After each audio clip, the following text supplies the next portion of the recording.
Hi friends, welcome to my channel. ನೀವು ನೋಡ್ತಾ ಇದ್ದೀರಾ ಸಿರಿ ಮಿನಿ ವ್ಲಾಗ್. ನೀವು ನಮ್ಮ ಚಾನೆಲ್ನ ಹೊಸದಾಗಿ ನೋಡ್ತಾ ಇದ್ರೆ ದಯವಿಟ್ಟು ಸಬ್ಸ್ಕ್ರೈಬ್ ಮಾಡ್ಕೊಳ್ಳೋದನ್ನ ಮರಿಬೇಡಿ. ಸ್ನೇಹಿತರೆ, ಬನ್ನಿ ನಮ್ಮ ವಿಡಿಯೋನ ಪಟ್ ಪಟ್ ಅಂತ ಸ್ಟಾರ್ಟ್ ಮಾಡೇ ಬಿಡೋಣ.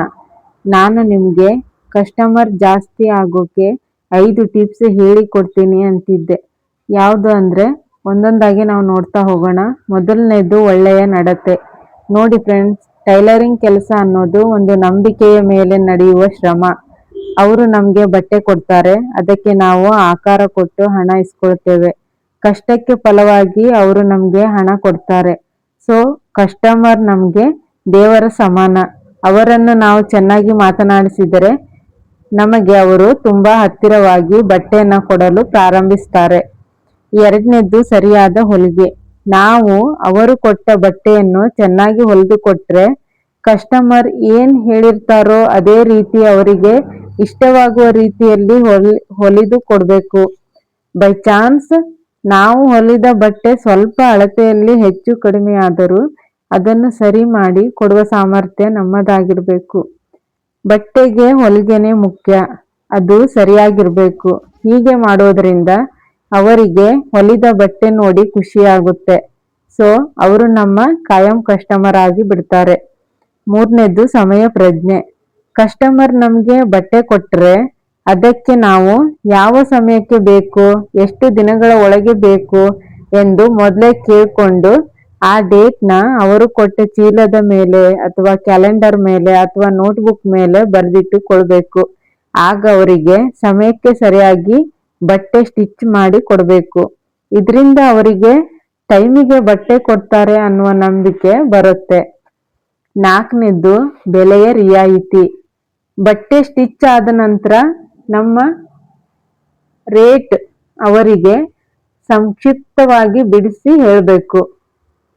ಅಂದ್ರೆ ಯಾವುದಕ್ಕೆ ಎಷ್ಟು ಮತ್ತು ಹೇಗೆ ಅಷ್ಟಾಯಿತು ಎಂದು ಹೇಳಿದರೆ ಹಣವನ್ನು ಕೊಡುವಾಗ ಅವರಿಗೆ ಬೇಸರ ಆಗುವುದಿಲ್ಲ. ಎಷ್ಟಿದ್ದರೂ ಅವರು ಖುಷಿಯಿಂದ ನಮಗೆ ಕೊಟ್ಟು ಹೋಗ್ತಾರೆ. ಅಮೌಂಟ್ ಕ್ಯಾಲ್ಕುಲೇಟ್ ಆದ ನಂತರ ಕೊನೆಯ ಚಿಲ್ಲರ್ ಅಮೌಂಟ್ ಅಂದರೆ 10, 20, 30, 40 ಹೀಗೆ ಎಕ್ಸ್ಟ್ರಾ ಬಂದರೆ ಬಿಟ್ಟು ಬಿಡಬೇಕು. ಹೀಗೆ ಮಾಡಿದ್ರೆ ಅವರು ಡಿಸ್ಕೌಂಟ್ ಮಾಡ್ತಾರೆ ಅಂತ ಮತ್ತೆ ಬಟ್ಟೆ ತಗೊಂಡು ಬರ್ತಾರೆ. ಸೊ ಕೊನೆಯದಾಗಿ ಆತ್ಮೀಯ ಬೀಳ್ಕೊಡುಗೆ. ವ್ಯವಹಾರ ಮುಗಿದ ನಂತರ ಮನೆಗೆ ಹೋದ್ಮೇಲೆ ಬಟ್ಟೆ ಸರಿಯಾಗಿದೆಯೋ ಇಲ್ಲವೋ ಅಂತ ಮತ್ತೊಮ್ಮೆ ಕ್ರಾಸ್ ಚೆಕ್ ಮಾಡ್ಕೊಳ್ಳಿ. ಏನಾದ್ರೂ ಅಳತೆ ಹೆಚ್ಚು ಕಡಿಮೆ ಇದ್ದರೆ ತಗೊಂಡು ಬನ್ನಿ, ನಾನು ಅದನ್ನ ಸರಿ ಮಾಡಿ ಕೊಡ್ತೇನೆ ಎಂದು ವಿನಯದಿಂದ ಭರವಸೆ ಹೇಳಿದರೆ ಅವರಿಗೆ ಖುಷಿ ಆಗುತ್ತೆ.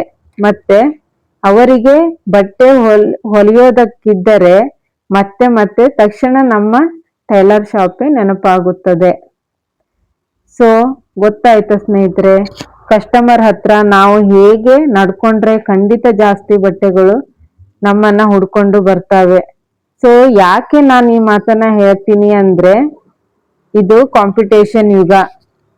ನಮ್ಮಂತೆ ತುಂಬಾ ಟೇಲರ್ಸ್ ನಮ್ಮ ಅಕ್ಕಪಕ್ಕನೇ ಇರ್ತಾರೆ. ಅವರಿಗಿಂತ ಚೆನ್ನಾಗಿ ನಾವು ಯೋಚನೆ ಮಾಡಿದ್ರೆ ಮಾತ್ರ ನಮ್ಮ ಕಸ್ಟಮರ್ಸ್ ಜಾಸ್ತಿ ಆಗ್ತಾರೆ.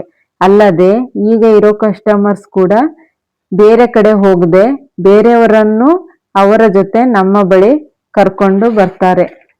ಸೊ ಈ ವಿಡಿಯೋ ನಿಮಗೆ ಇಷ್ಟ ಆಯ್ತು ಅಂತ ಅನ್ಕೊಳ್ತೀನಿ ಸ್ನೇಹಿತರೆ. ಇಲ್ಲಿವರೆಗೂ ನಮ್ಮ ಚಾನಲ್ಗೆ ಸಬ್ಸ್ಕ್ರೈಬ್ ಆಗದೆ ಹೋದರೆ ದಯವಿಟ್ಟು ಸಬ್ಸ್ಕ್ರೈಬ್ ಮಾಡ್ಕೊಳ್ಳಿ. ಈ ವಿಡಿಯೋ ನಿಮಗೆ ಇಷ್ಟ ಆದರೆ ಲೈಕ್ ಮಾಡಿ, ಶೇರ್ ಮಾಡಿ. ಓಕೆನಾ? ಟೇಕ್ ಕೇರ್, ಬಾಯ್.